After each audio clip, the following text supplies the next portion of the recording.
When socialite Grant Whitmore is left at the altar, the last person he expects to find solace in is his quiet housekeeper, Ariel Vaughan. But as whispers of scandal swirl and hearts slowly mend, a forbidden connection blooms, until a secret threatens to tear it all apart. Before we get into the story, comment below where in the world you are watching from today. The Charleston air hung heavy with disappointment as the guests at the Whitmore-Lancaster wedding began to whisper among themselves. It had been 2 hours since Vanessa Lancaster was supposed to walk down the aisle, and the empty seat beside Grant Whitmore at the altar told the whole story.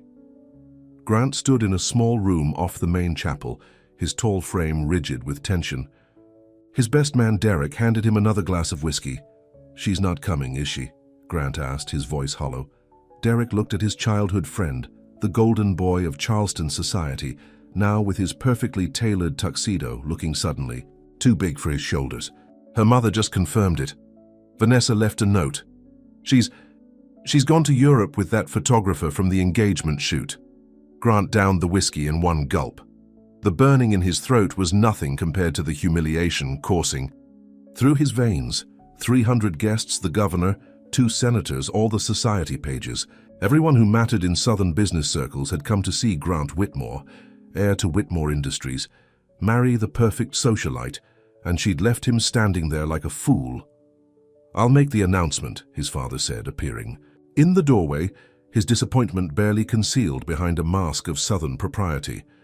When Grant finally emerged from the room, he walked straight past the chapel, past the pitying glances and the not-so-subtle phone cameras capturing his shame. He slid into his silver Bentley and drove away from the Charleston Grand Hotel, tires squealing against the pavement. 3 weeks later, the Grand Whitmore estate outside Charleston was quiet as a tomb.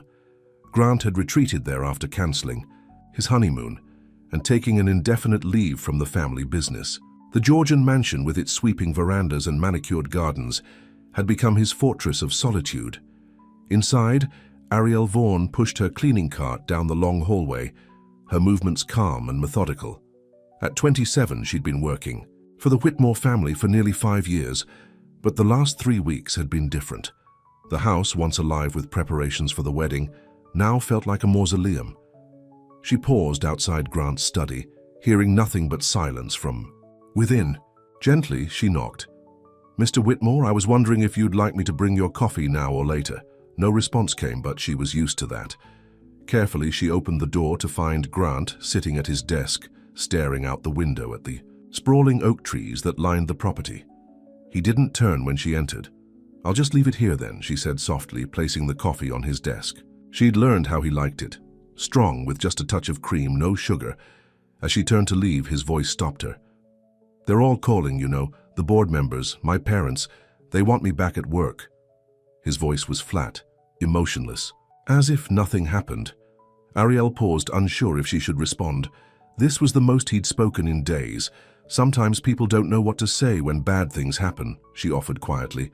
"They think moving forward means forgetting." Grant finally turned to look at her. His once vibrant blue eyes seemed duller now, surrounded by dark circles from sleepless nights. "And what do you think, Ariel?" She was surprised he remembered her name. Most of the wealthy families she'd worked for over the years barely registered her existence. "I think moving forward and forgetting are different things," she said simply. "One's necessary, the other's impossible." A flicker of something, surprise perhaps, crossed his face before he turned back to the window. "Thank you for the coffee." It was a dismissal, but a polite one. Ariel nodded and slipped out of the room, returning to her work. Days turned into weeks.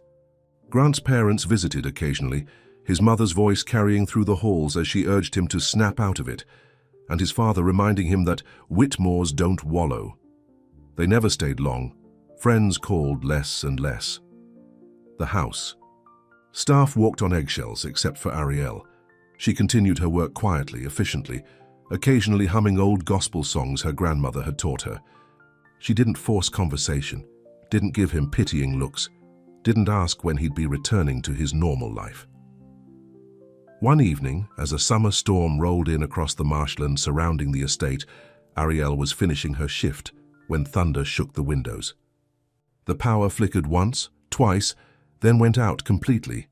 She found emergency candles in the kitchen and lit a few, planning to leave them for Grant before heading to her small apartment above the garage.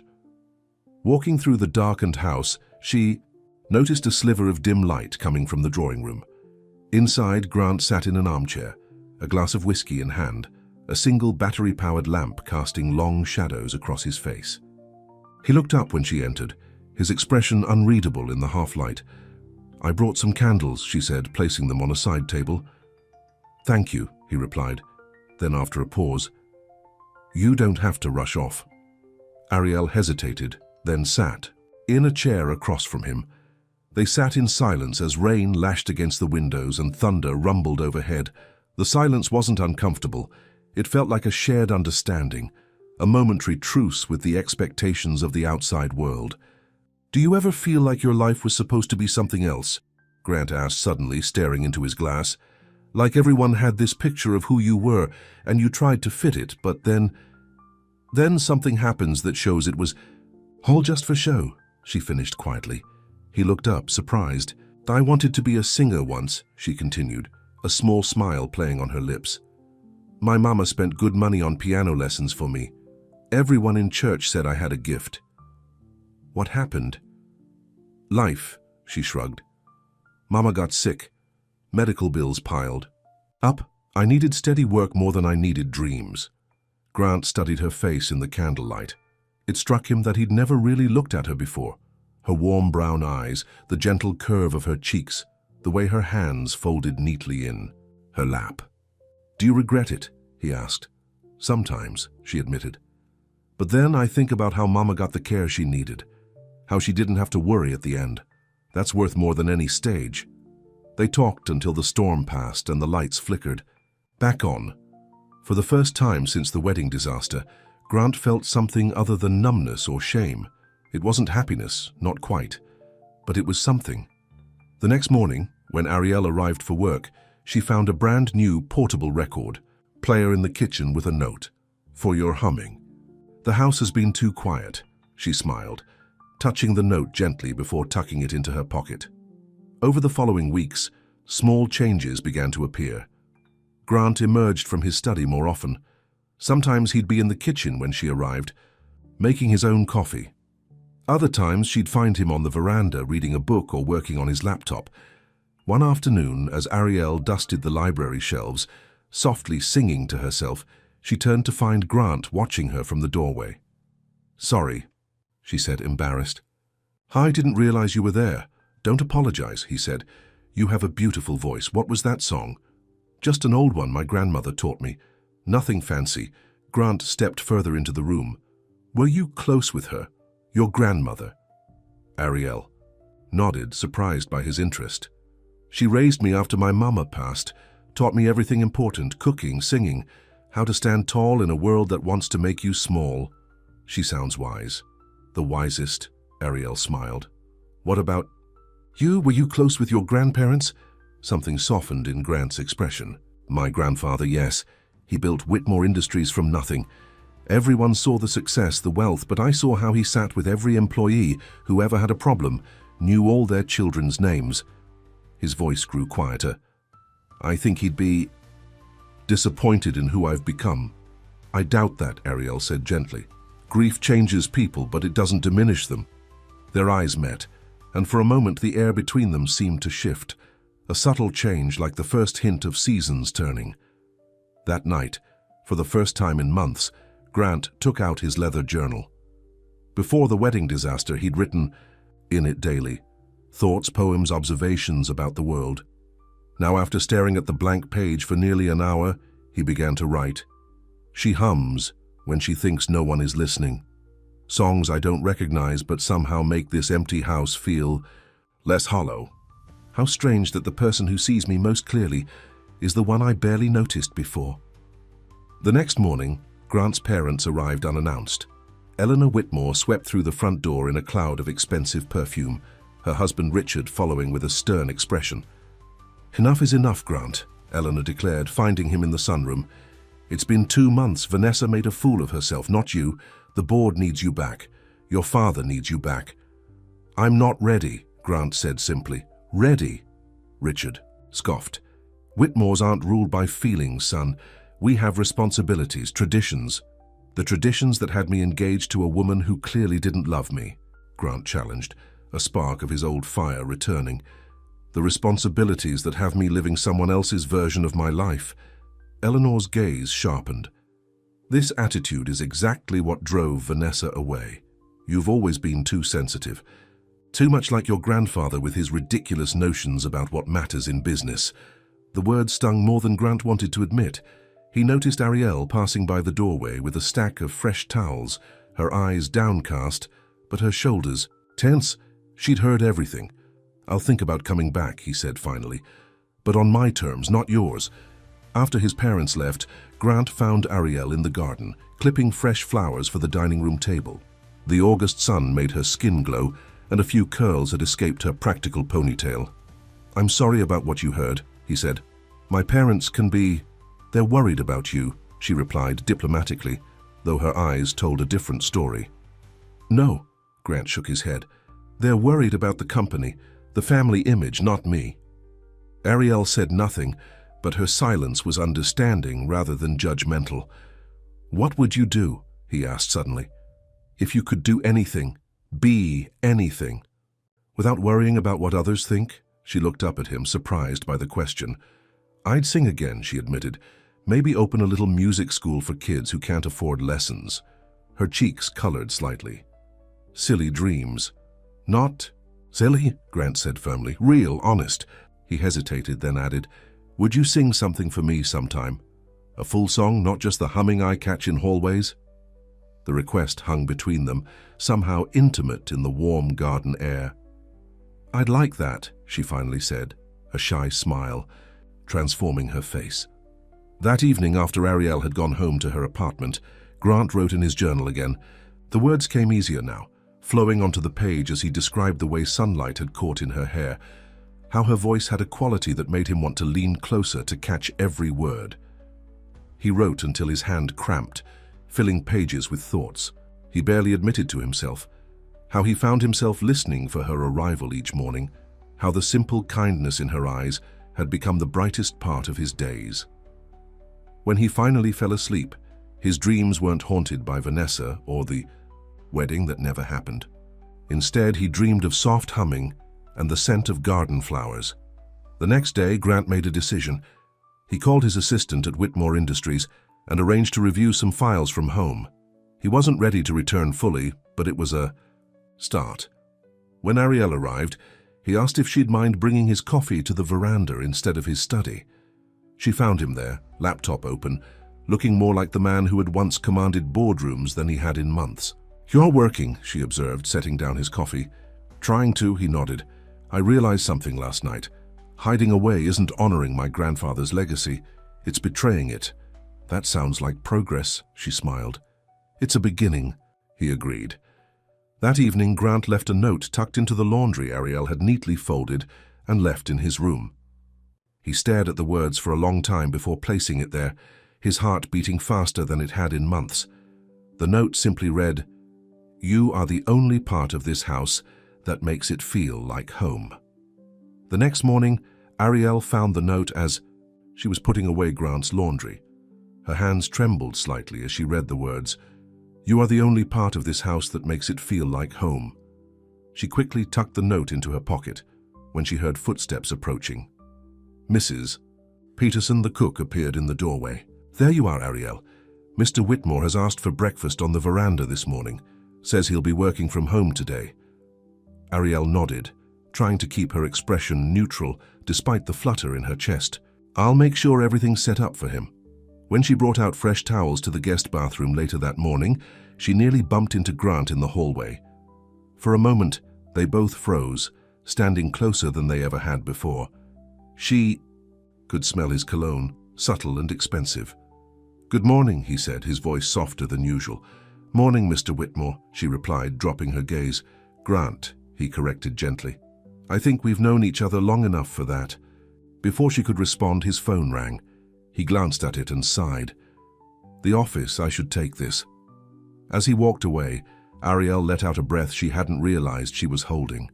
The note in her pocket seemed to burn against her skin. She wasn't sure what to make of it, or what to do about the warm feeling that spread through her whenever he was near. Later that day, Grant's sister Charlotte arrived, breezing into the house like a hurricane in designer clothes. "Well, well," she said, finding Grant in his study. The prodigal brother emerges from his cave of self-pity. Grant rolled his eyes but smiled. Unlike his parents, Charlotte had always been on his side. "I wouldn't call it emerging, just dipping my toes back into reality." Charlotte flopped onto the leather sofa across from his desk. "Mum says you're being stubborn about returning to work." Mom thinks anything less than total compliance is stubborn. "True," Charlotte laughed, then her expression softened. "How are you, really?" Grant considered the question. A month ago, he would have given a one-word answer. Surviving. But now, "I'm finding my way," he said finally. "Things are starting to feel possible again." Charlotte studied him curiously. "Something's different about you. There's a light back in your eyes." Before Grant could respond, Ariel knocked lightly on the open door, a tray of iced tea in hand. "Mrs. Peterson thought you might like refreshments," she said. "Perfect timing, thank you." Grant smiled warmly at her. Charlotte didn't miss the way her brother's eyes followed Ariel as she set down the tray and quietly left the room. "Well, well," Charlotte murmured, a knowing smile spreading across her face. "Perhaps I've found the source of that light." "Don't start," Grant warned, but his sister was already sitting up straighter, intrigued. "She's pretty," Charlotte observed, "and clearly not like the social climbers you usually date." "Ariel is an employee, Charlotte, who you're on a first-name basis with," she pointed out. "The Grant I knew 3 months ago barely noticed the staff existed." Grant busied himself, pouring tea. "She's been kind during a difficult time, that's all." Charlotte hummed skeptically. "Whatever you say, brother dear." After Charlotte left, Grant found himself restless. Her teasing comments had hit closer to home than he wanted to admit. Was he being obvious about his growing feelings for Ariel? And if so, what did that mean for both of them? The divide between them wasn't just employer and employee. It was worlds apart. His family's old money and influence, her humble background. How would his parents react, the board members, the society pages that had already had a field day with his failed wedding? More importantly, what would Ariel think? The last thing he wanted was for her to feel pressured or uncomfortable in what was essentially her workplace. That evening, as sunset painted the sky in shades of pink and gold, Grant wandered down to the garden where Ariel was clipping fresh herbs for the kitchen. She had changed out of her work uniform into a simple sundress, her hair loose around her shoulders. "You're still here," he said, surprised. "I thought your shift ended at 5. She looked up, brushing a strand of hair from her face. "Mrs. Peterson asked if I'd help with dinner preparations. She's making your favorite, shrimp and grits. You know my favorite foods." A slight blush colored her cheeks. "It's my job to notice things." Grant stepped closer, taking in the gentle curve of her face in the fading light. "And what else have you noticed, Ariel?" Her eyes met his, steady and warm. "That you're starting to live again, not just exist. It suits you." The words hung between them, honest and unadorned. No games, no hidden agendas, so different from what he was used to in his world. "Charlotte thinks," he began, then stopped. Himself. "My sister has some interesting theories about why I'm feeling better these days." "Oh?" Ariel's voice was carefully neutral. Grant's courage faltered. "She thinks I'm finally moving on from Vanessa. It wasn't exactly a lie, but it wasn't the full truth either." Ariel nodded, accepting his words at face value. "That's good," she said simply. "You deserve happiness." As she turned to go back inside, Grant called after her, Would you like to stay for dinner? Not as staff, but as a guest?" The invitation surprised them both. Ariel hesitated, her expression unreadable. "I don't think that would be appropriate, Mr. Whitmore." "Grant," he corrected again. "Grant," she acknowledged softly. "But my answer's the same. Good night." She disappeared into the house, leaving him standing alone in the garden, the scent of jasmine heavy in the air. Later that night, Grant found himself writing again, his pen moving quickly across the pages of his journal. She turned down dinner, She was right to do so. There are boundaries, invisible lines drawn between people like me and people like her. But when I'm with her, those lines seem meaningless, arbitrary. She sees me, not the Whitmore name, not the family fortune, just me. How rare that is. How precious. The next morning, Grant had meetings in Charleston. For the first time in months, he put on a suit, fixed his tie, and headed into the office. The familiar routine felt strange now, like clothes that no longer quite fit. Board members and executives greeted him with cautious enthusiasm, clearly relieved to have him back, but unsure how to address his absence. No one mentioned Vanessa or the wedding. Instead, they talked about quarterly projections, new acquisitions, market forecasts, as if nothing had changed. By afternoon, Grant felt suffocated by the pretense. He slipped out early, telling his assistant he had another appointment.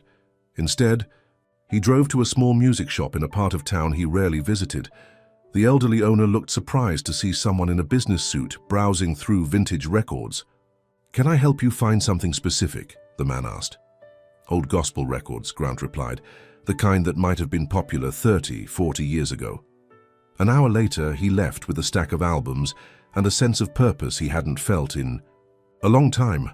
When he returned to the estate, Mrs. Peterson informed him that Ariel had called in sick. A strange disappointment settled in his chest. He'd been looking forward to seeing her, to sharing his find. "Did she say what was wrong?" he asked. "Just a migraine," she said. "Should be back tomorrow." Grant nodded, trying not to show his concern. "Send some soup to her apartment, would you? And make sure she has everything she needs." Mrs. Peterson raised an eyebrow, but nodded. "Of course, Mr. Whitmore."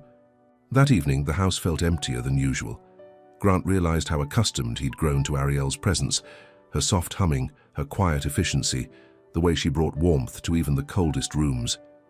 He took out his journal again, writing, "By lamplight, as rain began to fall outside, the house feels hollow without her. I never realized how much space she fills with so little noise. Is it wrong to feel this way, to want something more? Society would say so. My parents certainly would. But my grandfather used to say that true happiness comes from following your heart, not your portfolio." The next morning, Grant woke early and made his way to the kitchen before the staff arrived. He prepared a tray with fresh coffee, toast, and a small vase with a single gardenia from the greenhouse. Mrs. Peterson found him there, eyebrows raised in surprise. "Everything all right, Mr. Whitmore?" "Fine," he replied briskly. "Is Ariel coming in today?" "She called to say she's feeling better, should be here by 9. Grant nodded, hiding his relief. "Good, that's good." The older woman gave him a knowing look, but said nothing more. When Ariel arrived, she seemed surprised to find Grant waiting for her in the front hall. "Mr. Whitmore, Grant, you're up early." "I wanted to show you something," he said, trying to sound casual. "If you have a moment."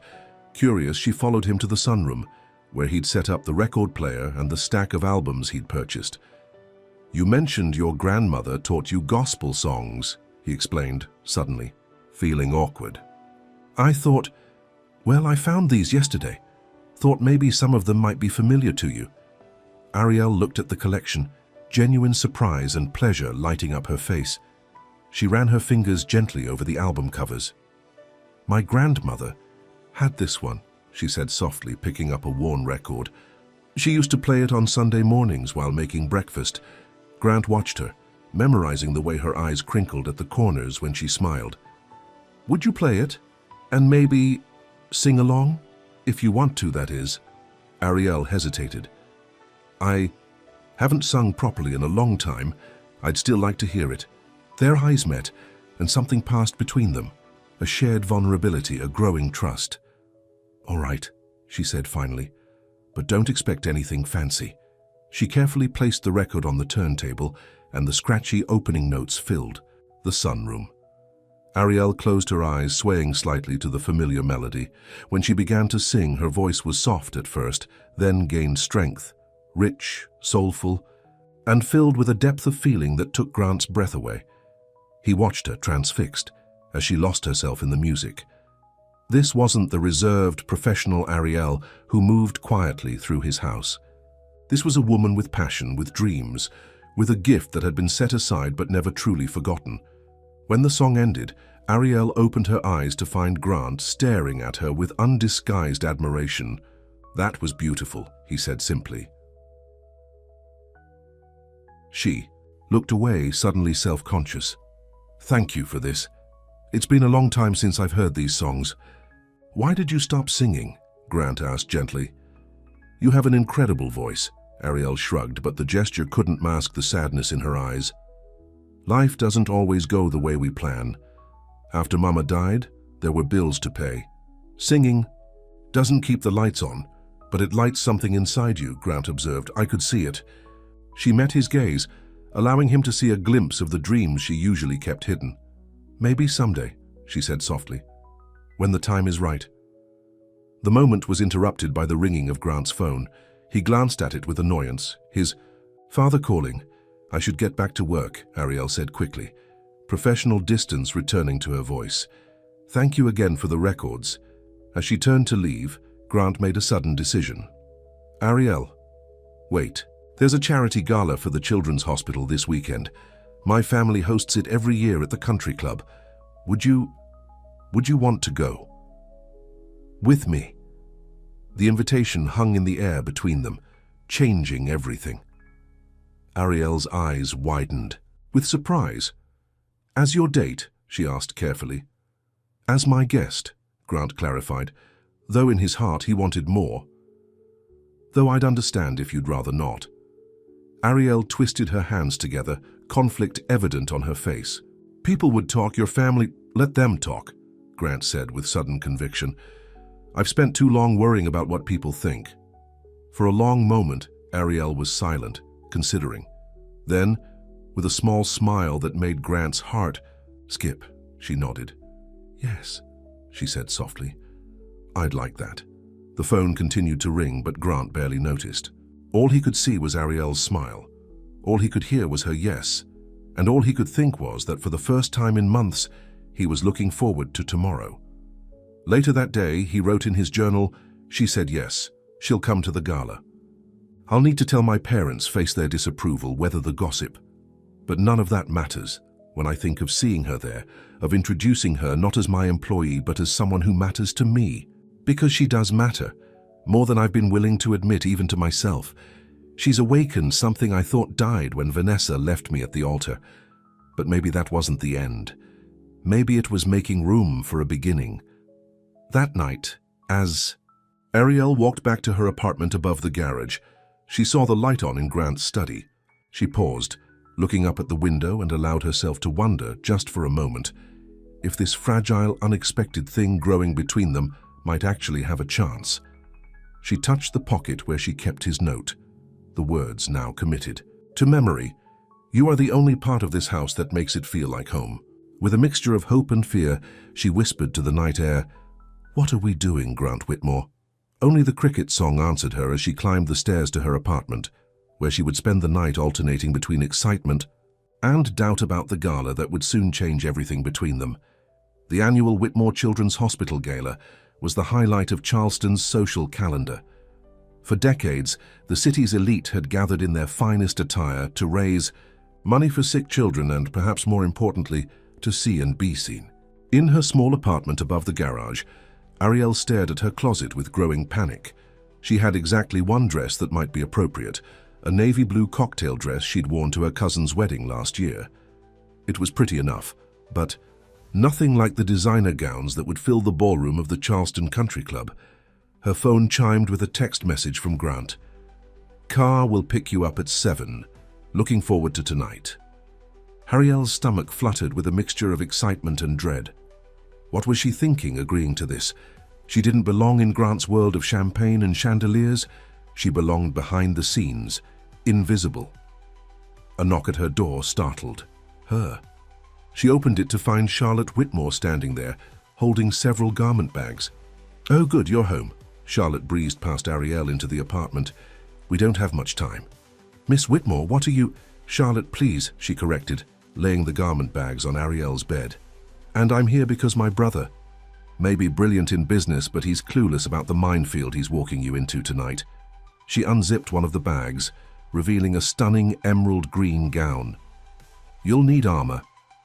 Ariel touched the silky fabric cautiously. I can't accept this. You can and you will, Charlotte said firmly. Grant told me he invited you to the gala. Do you have any idea what you're walking into? Ariel sat down heavily on the edge of the bed. A mistake, probably. Charlotte's expression softened. No, not a mistake, but definitely a statement. She sat beside Ariel.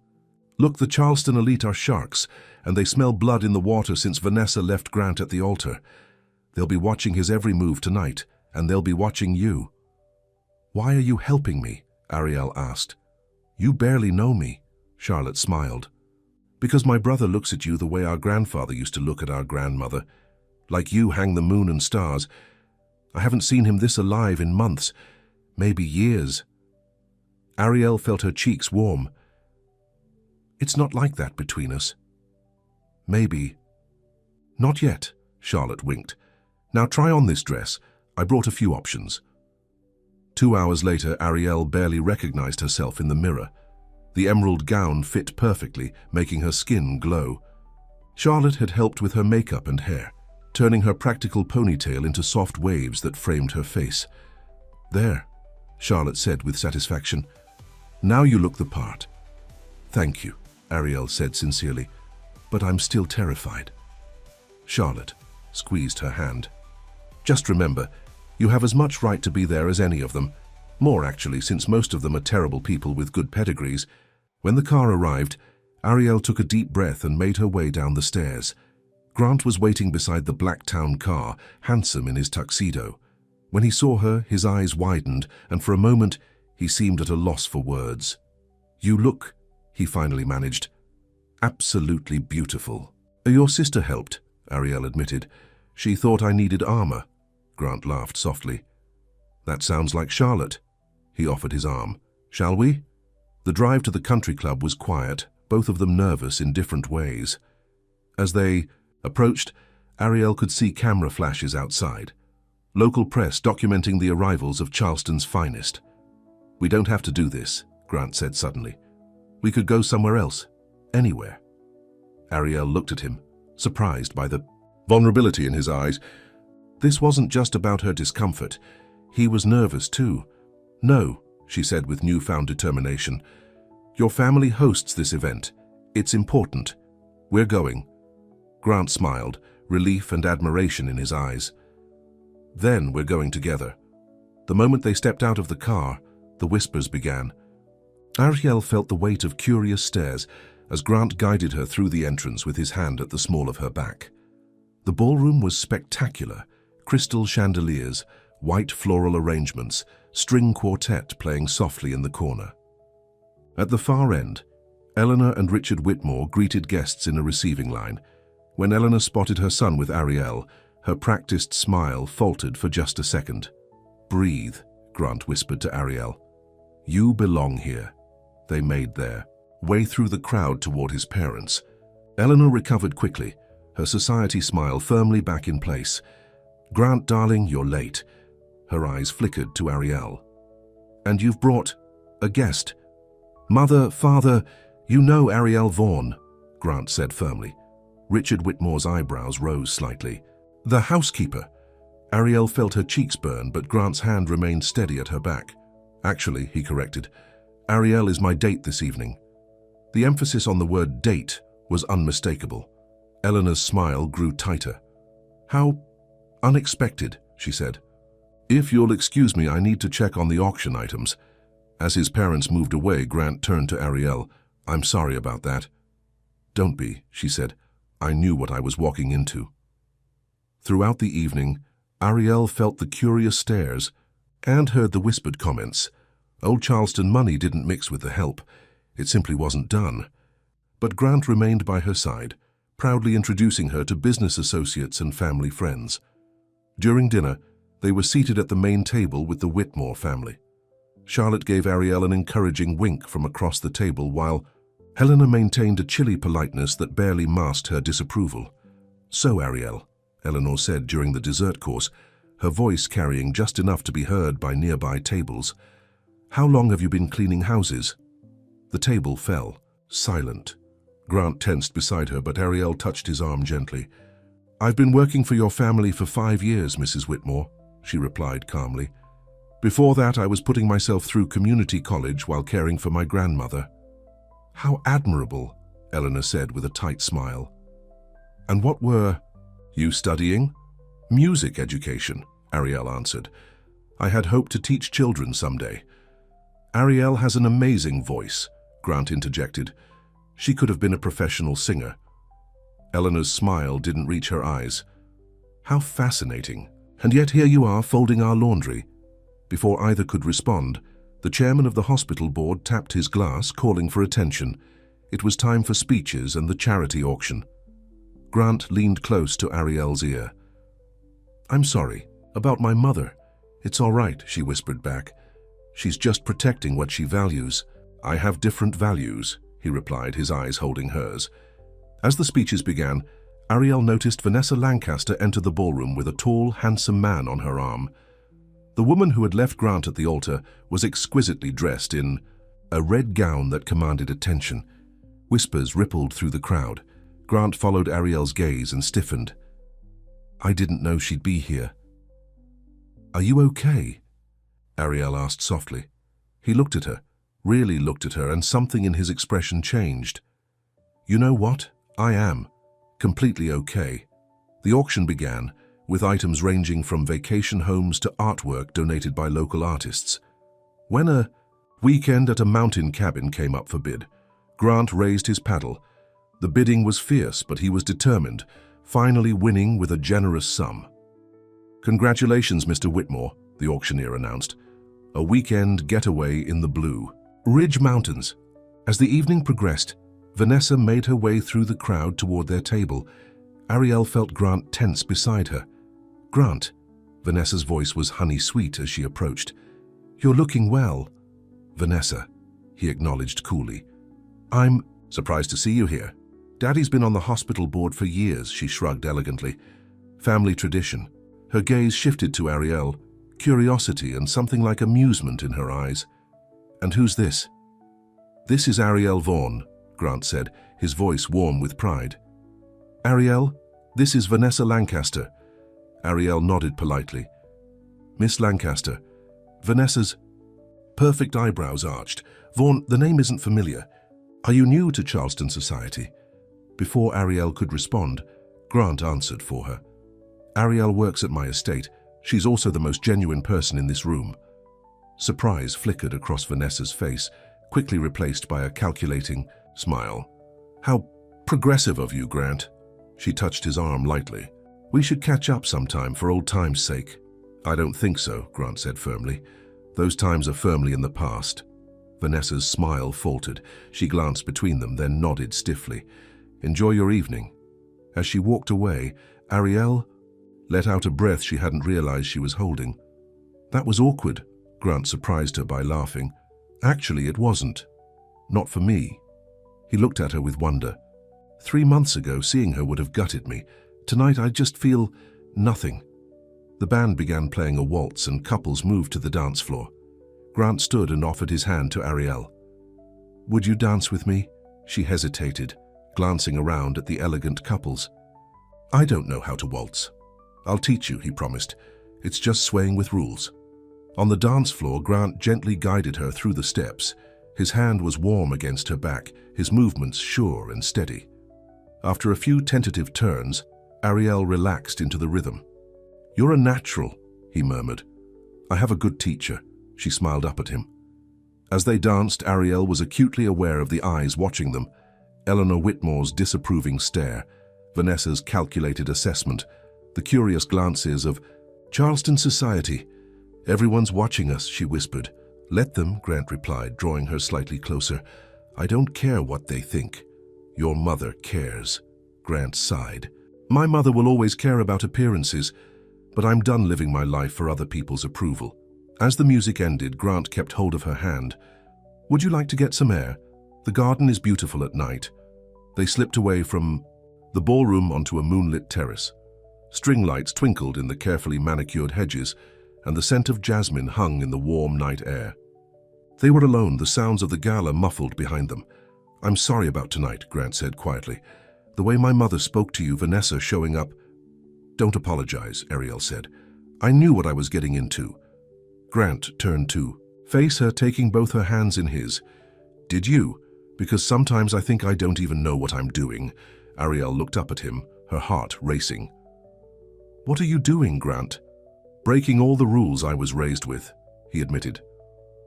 Crossing lines I never thought I would, and the strangest part is I don't regret it for a second. He reached up to touch her cheek gently. These past months you've been there when no one else was, not because of my name or my money, but just for me. Ariel closed her eyes briefly, leaning into his touch. It's my job. No. Grant shook his head. Your job is to clean the house, not to save the man inside it. But that's what you did, Ariel. You saved me. The moment hung between them, fragile and powerful. Grant leaned closer, his intent clear in his eyes. Before their lips could meet, the terrace doors opened. Eleanor Whitmore stood there, her expression cold. Grant, she said sharply, the hospital director is looking for you. It's time for the Whitmore family photo. Grant straightened, not releasing Ariel's hand. We'll be right in. The family photo, Eleanor emphasized, just family. The implication was clear. Ariel gently pulled her hand from Grant's. Go, she said softly. It's important. He hesitated, then nodded. Wait for me? We'll leave right after. As Grant followed his mother inside, Eleanor turned back to Ariel. This little game has gone on long enough, don't you think? Ariel stood straighter. It's not a game, Mrs. Whitmore. Whatever it is, it ends tonight, Eleanor said coldly. The Whitmore family has standards, traditions. Grant may be in some rebellious phase after the Vanessa debacle, but he will come to his senses. That should be his choice, don't you think? Ariel countered. Eleanor's laugh was without humor. My dear, do you really think you could fit into his world? The board meetings, the charity galas, the expectations. You don't belong here. The words stung because they echoed Ariel's own doubts. Maybe not, but I care about your son. The person, not the position. How touching, Eleanor said with a dismissive wave. I'll make this simple. If you truly care for Grant, you'll end, whatever this is. His position at Whitmore Industries, his standing in this community, all of it depends on certain choices, appropriate choices. You're asking me to break his heart to save his reputation, Ariel said quietly. I'm telling. You to know your place, Eleanor corrected. Go back to being the maid or find employment elsewhere. Those are your options if you don't want to destroy everything he's worked for. With that, she turned and walked back inside, leaving Ariel alone with an impossible choice. Inside the ballroom, Grant stood stiffly beside his family for photographs, his mind still on the terrace with Ariel. When the photos were finally done, he searched the ballroom for her, but she was nowhere to be found. Charlotte approached, concern on her face. If you're looking for Ariel, I saw her leave a few minutes ago. Leave? But I told her to wait. For me. Mum found her a ride home, Charlotte said grimly. What did our dear mother say to her, Grant? A cold feeling settled in Grant's stomach. Without answering, he strode toward the exit, pulling out his phone to call Ariel. The call went straight to voicemail. Back at the Whitmore estate, Ariel changed out of the borrowed gown and carefully hung it up. Tears threatened, but she held them back. What had she been thinking? That a fairy tale could come true? That the heir to the Whitmore fortune could really fall for the maid? She took out the note he'd left her. You are the only part of this house that makes it feel like home, and traced the words with her finger. Then she placed it in a drawer, out of sight. Eleanor Whitmore was right about one thing. Ariel didn't belong in Grant's world. Tonight had made that painfully clear. And if staying close to him would only hurt his family relationships and his position at the company, then the kindest thing she could do was step away. With a heavy heart, she sat down at her small desk and began to write a letter of resignation. When Grant finally arrived home, the house was dark and quiet. He went straight to the garage apartments, taking the stairs 2 at a time. His knock on Ariel's door went unanswered. Ariel, he called. Please, I know you're in there. We need to talk. After a long moment, the door opened. Ariel stood. There in simple pajamas, her face scrubbed clean of makeup, her eyes red-rimmed. "It's late, Grant," she said quietly. "We should both get some rest." "What did my mother say to you?" he demanded. "Whatever it was, she didn't say anything I hadn't already thought myself," Ariel interrupted. "Tonight was lovely, but it wasn't real. We're from different worlds." Grant stepped closer. "That's not true. What's happening between us is the most real thing I've felt in years." "And what exactly is happening?" she challenged gently. "What's the future here, Grant? Your family will never accept me. Your business. Associates won't respect you. The society pages will have a field day with the billionaire and the maid." "I don't care about any of that," Grant insisted. "But you should," Ariel said sadly. "It's your life, your legacy." She handed him an envelope. "This is my 2 weeks' notice. I think it's best if I find another position." Grant stared at the envelope, feeling as if the ground were shifting beneath him. "You're quitting? Just like that?" "It's for the best," she whispered, though her eyes told a different story. "I don't accept this," he said, pushing the envelope back toward her. "We'll talk tomorrow when we've both had some sleep." As he turned to go, Ariel called after him. "The auction item you won, the mountain cabin. Take Charlotte. Go away for the weekend. Get some perspective." Grant looked back at her, his heart heavy. "Is that what you want? Perspective?" "I think we both need it," she said softly. That night, neither of them slept well. Grant sat in his study until dawn, staring at the blank pages of his journal, unable to find words for the ache in his chest. Ariel lay awake in her small bed, Eleanor Whitmore's words echoing in her mind. "If you truly care for Grant, you'll end whatever this is."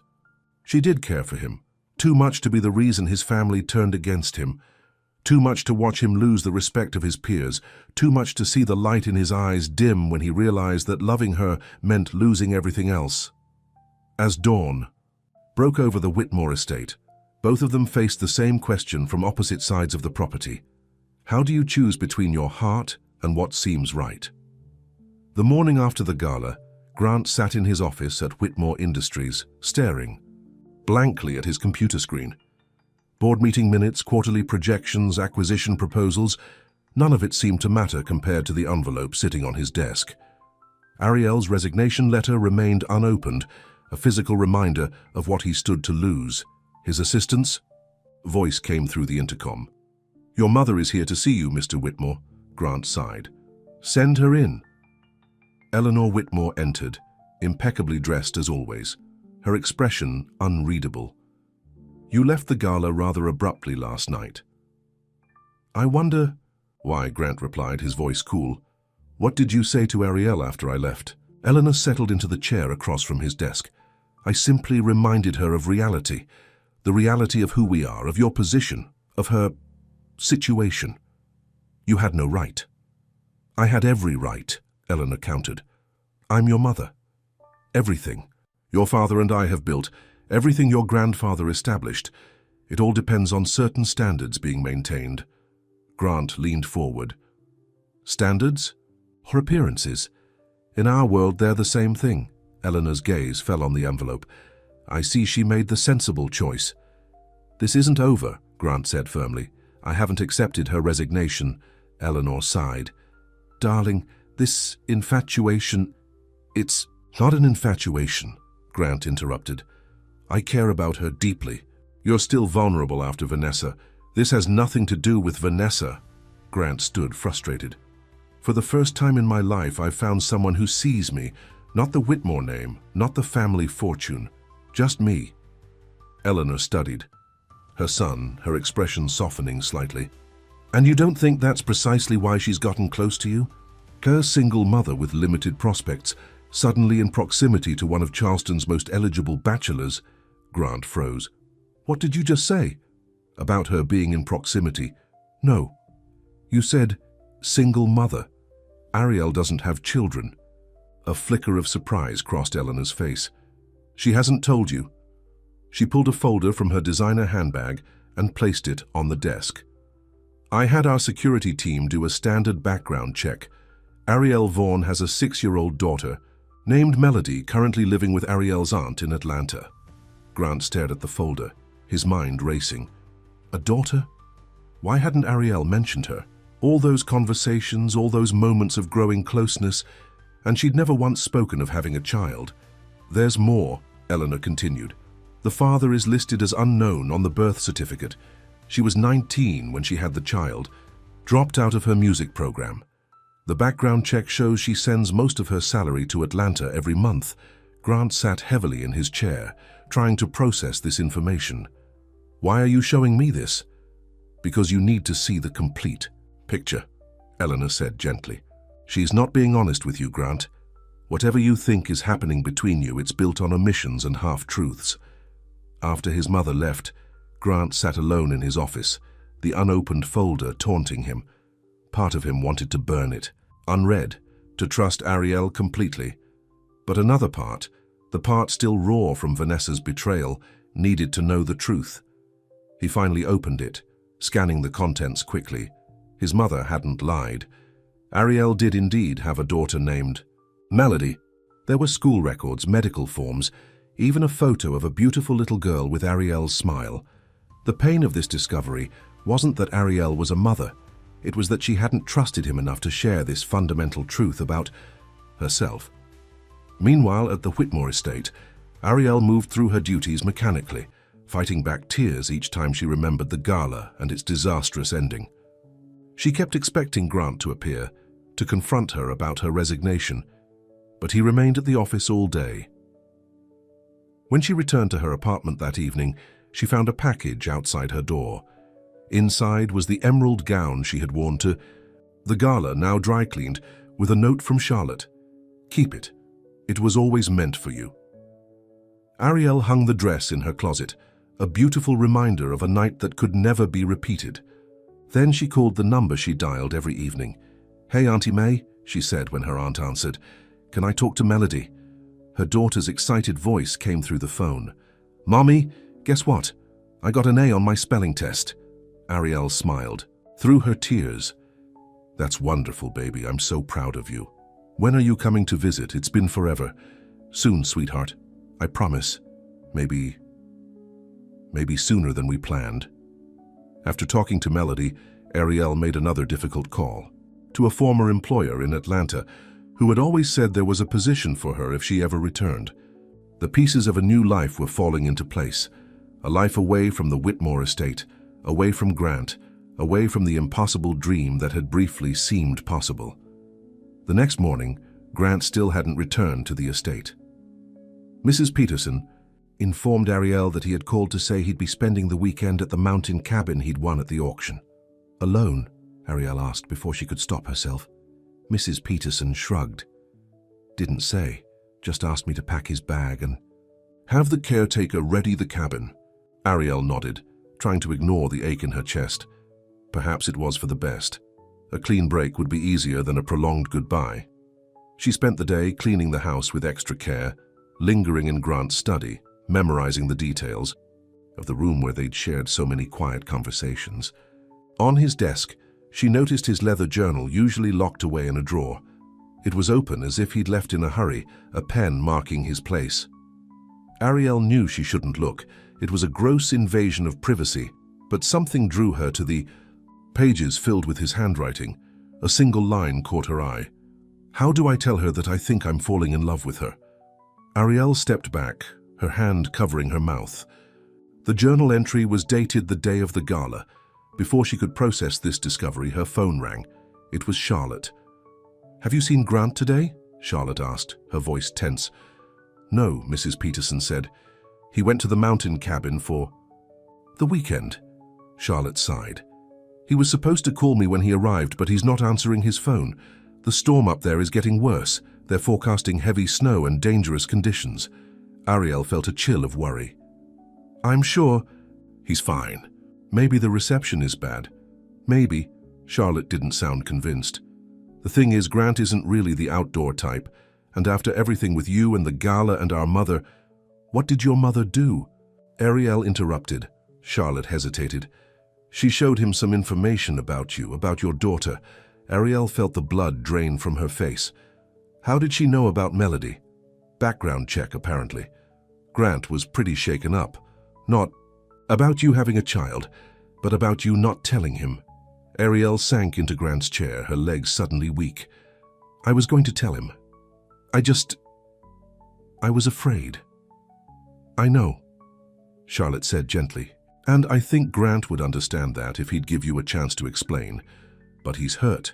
And when my brother is hurt, he does stupid things, like driving to a remote cabin during a snowstorm. After hanging up, Ariel made a decision. She called Mrs. Peterson and got the address of the mountain cabin, then grabbed her coat and car keys. The drive would take over 3 hours, and the weather was turning, but she couldn't shake the feeling that Grant needed her. As she drove into the mountains, snow began to fall, light at first, then heavier. The roads became treacherous, forcing her to slow to a crawl. Night was falling by the time she reached the turnoff for the cabin, a narrow dirt road now covered in several inches of snow. Her old car struggled up the steep incline, wheels spinning in the deepening snow. Just as the cabin came into view, a rustic structure with lights glowing in the windows. Her car slid sideways and stalled. Ariel abandoned the vehicle and trudged the remaining distance on foot, the snow soaking through her shoes, the wind cutting through her coat. By the time she reached the cabin door, she was shivering uncontrollably. She knocked, teeth chattering, praying that Grant was inside and not out in this storm. After what seemed like an eternity, the door swung open. Grant stood there, his expression changing from surprise to concern in an instant. Ariel, what are you doing here? You're freezing. He pulled her inside, quickly closing the door against the howling wind. The cabin was warm, a fire crackling in the stone fireplace. My keycar got stuck, she stammered through chattering teeth. I was worried about you. Grant guided her to the fireplace, wrapping a blanket around her shoulders. You drove all the way up here in this storm because you were worried about me? She nodded, unable to speak as warmth slowly returned to her body. Grant disappeared into the kitchen, returning with a mug of hot coffee which he pressed into her hands. As Ariel warmed up, the weight of everything that had happened settled between them. Grant sat across from her, his expression guarded. Why? Didn't you tell me about your daughter? He asked finally. Ariel stared into her coffee. At first because it wasn't relevant. You were my employer. Then, as we grew closer, I was afraid. She looked up at him. Afraid it would change how you saw me. Afraid you'd think I was after your money for her. Afraid you wouldn't want someone with that kind of responsibility. You thought I was that shallow. No, she said quickly. I thought the world you live in was that judgmental. And I was protecting Melody too. She's been through enough disappointment. I couldn't let her get attached to someone who might not stay. Grant was quiet for a long moment. Tell me about her. A smile touched Ariel's lips. She's amazing, smart, kind, musical like me. She's in first grade now, living with my aunt. In Atlanta, while I try to save enough for our own place. That's why you send most of your salary to Atlanta. Ariel nodded. Your mother told you.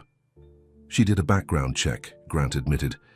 I'm sorry for the invasion of privacy. I should have told you myself, Ariel sighed. I got caught up in what was happening between us. It felt like a dream, and I didn't want to wake up. Outside, the storm intensified, wind rattling the windows. Grant stood and added another log to the fire. What are we doing, Ariel? He asked softly. What is this between us? She looked up at him, finally ready to be completely honest. I think I'm falling in love with you, and it terrifies me. Grant's eyes widened. You saw my journal.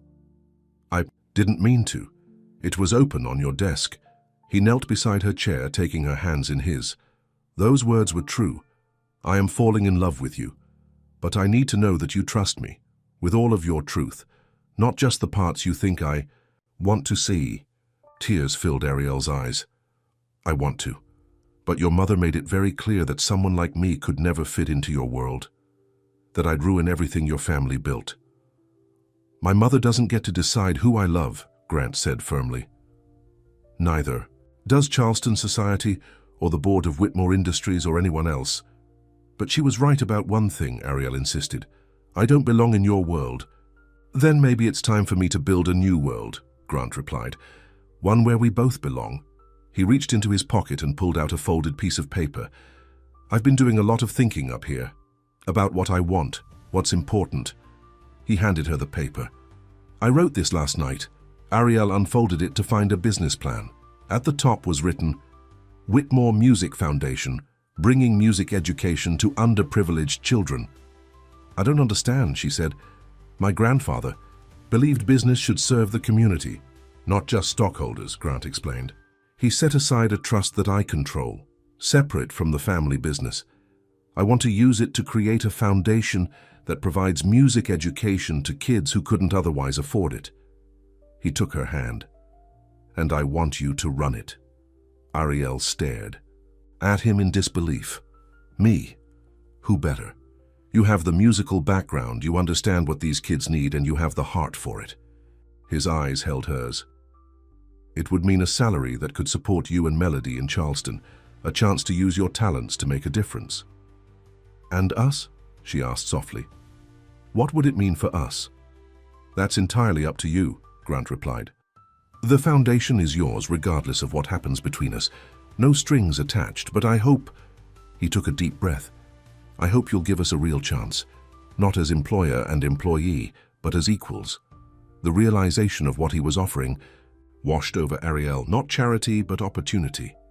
Not a relationship based on uneven power, but one built on mutual respect. "I want to meet her," Grant said suddenly. "Melody. If she's part of your life, I want her to be part of mine too." Tears spilled down Ariel's cheeks.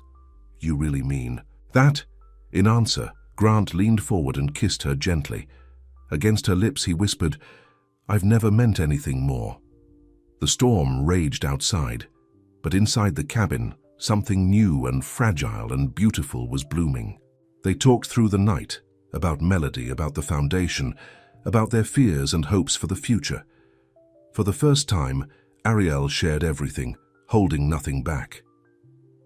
By morning, the storm had passed, leaving a pristine blanket of snow across the mountains. They stood together on the cabin porch, watching the sunrise paint the snow-covered landscape in shades of pink and gold. "We should head back," Grant said, his arm around her shoulders. "There's a lot to do. Your mother won't make this easy," Ariel warned. Grant smiled.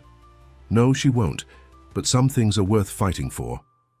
2 weeks later, Ariel stood nervously at the Atlanta airport arrival gate, Grant by her side.